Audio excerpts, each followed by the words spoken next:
Hai, kembali lagi di channel kebanggaan kita, Hakim Story, sebuah channel yang mengajarkan masa lalu dengan cara masa kini. Dalam video kali ini, saya akan menjelaskan tentang berbagai macam revolusi di beberapa negara yang mampu mengubah sistem tatanan dunia. Apa saja revolusinya? Tonton sampai habis dan jangan di-skip ya. Sebelum itu, silahkan kalian cuci tangan dan baca doa, lalu klik tombol subscribe yang berwarna merah, serta aktifkan lonceng notifikasinya, agar kalian menjadi orang yang pertama mendapat video terbaru di setiap minggunya. Oke, silahkan kalian duduk dalam posisi yang nyaman, senyaman mengenang mantan, dan kita intro dulu.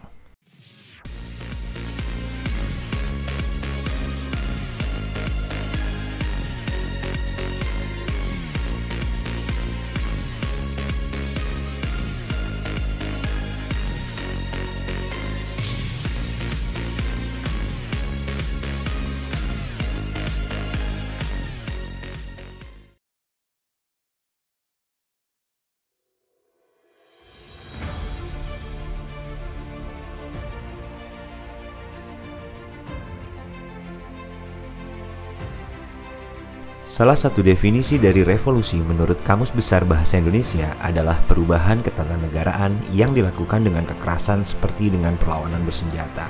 Setelah membahas tentang revolusi industri, sekarang kita akan membahas 4 revolusi besar dunia, yaitu revolusi Amerika, revolusi Prancis, revolusi Rusia, dan revolusi Cina.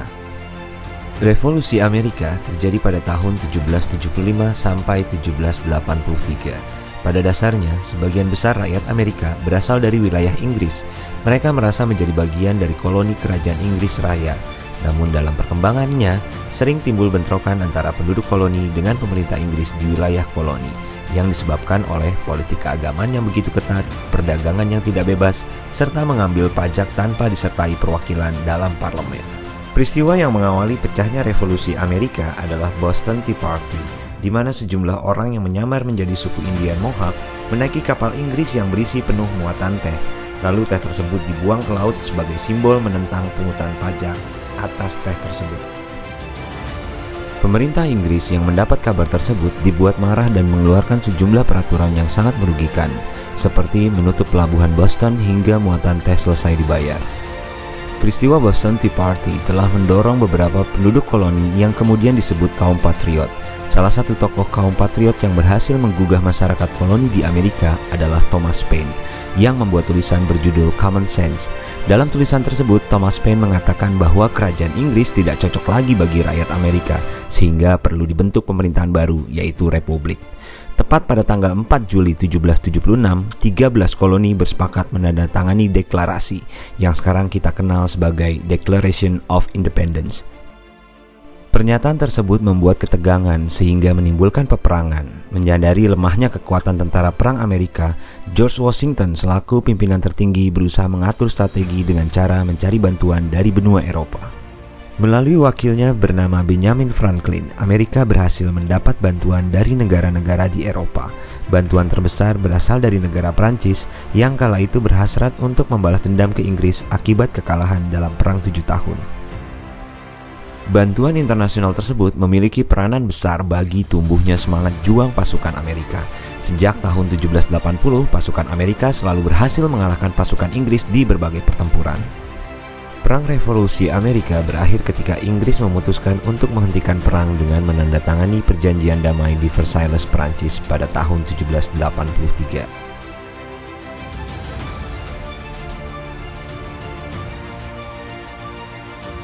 Revolusi yang kedua adalah Revolusi Prancis. Prancis dikenal sebagai salah satu negara maju di Eropa bagian barat. Tapi tahukah kamu, majunya Prancis saat ini tidak bisa lepas dari peristiwa yang kita kenal dengan nama Revolusi Prancis. Revolusi Prancis adalah bentuk perlawanan rakyat Prancis terhadap absolutisme raja yang diawali pada masa kepemimpinan Louis ke-13 dan berakhir pada masa kepemimpinan Louis ke-16. Ide tentang absolutisme pada raja mendapat legalitas dari buku seorang filsuf bernama Niccolò Machiavelli yang berjudul Il Principe. Dalam buku tersebut dijelaskan bahwa untuk melanggengkan kekuasaan, raja harus memiliki kekuasaan mutlak dan berhak bersikap sewenang-wenang. Maka tidak mengherankan jika Louis memiliki semboyan L'État c'est moi yang berarti negara adalah saya. Di sisi lain, kekuasaan yang absolut mendorong munculnya kelompok masyarakat yang berusaha mempertahankan kemapanannya, yaitu golongan bangsawan dan pemimpin gereja. Sementara rakyat biasa harus hidup tertekan dengan kewajiban membayar pajak yang tinggi, namun pajak tersebut tidak dipergunakan untuk kepentingan rakyat. Dalam hal ekonomi, Prancis mengalami krisis keuangan yang hebat setelah kalah berperang dengan Inggris selama 7 tahun dan membantu Amerika melawan Inggris dalam memperoleh kemerdekaannya. Kegagalan panen menjadi faktor kedua yang menyebabkan harga gandum melonjak tinggi. Hal lain yang justru memperparah keadaan kas kerajaan, di mana sang ratu, Marie Antoinette, memiliki gaya hidup yang boros dan mewah, sehingga rakyat menjulukinya sebagai Madame Defisit. Di tengah kekacauan ekonomi dan sosial tersebut, muncul tokoh-tokoh filsuf yang memberikan ide baru dalam sistem ketatanegaraan. Tokoh tersebut diantaranya adalah Montesquieu yang menulis buku L'Esprit des Lois atau Jiwa Undang-Undang. Dalam buku tersebut dijelaskan bahwa kekuasaan negara harus terbagi dalam 3 badan atau yang kita kenal dengan sebutan trias politika, yang terdiri dari legislatif, eksekutif, dan yudikatif. Tokoh lain yang tidak kalah penting dalam revolusi Perancis adalah Jean-Jacques Rousseau. Dalam judul bukunya Du Contrat Social, Rousseau mengatakan bahwa manusia mempunyai hak yang sama dan merdeka, serta menganjurkan agar Perancis melaksanakan sistem pemerintahan demokrasi. Untuk menyelesaikan masalah tersebut, Louis XVI mengumpulkan semua perwakilan dari 3 golongan untuk mengadakan sidang umum.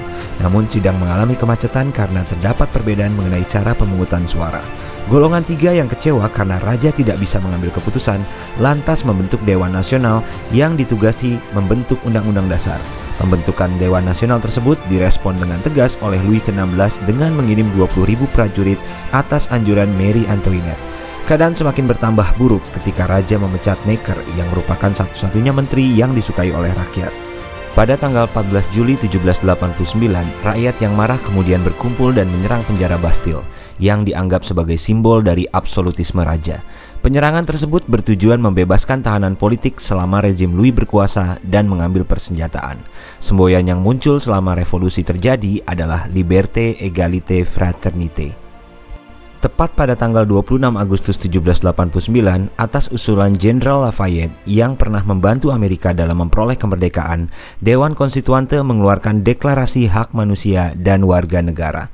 Menyaksikan gelora revolusi, raja beserta keluarga mulai cemas dan berusaha untuk melarikan diri, namun digagalkan di kota Varennes. Lalu Louis XVI dan Ratu Marie Antoinette dijatuhi hukuman mati dengan menggunakan guillotine.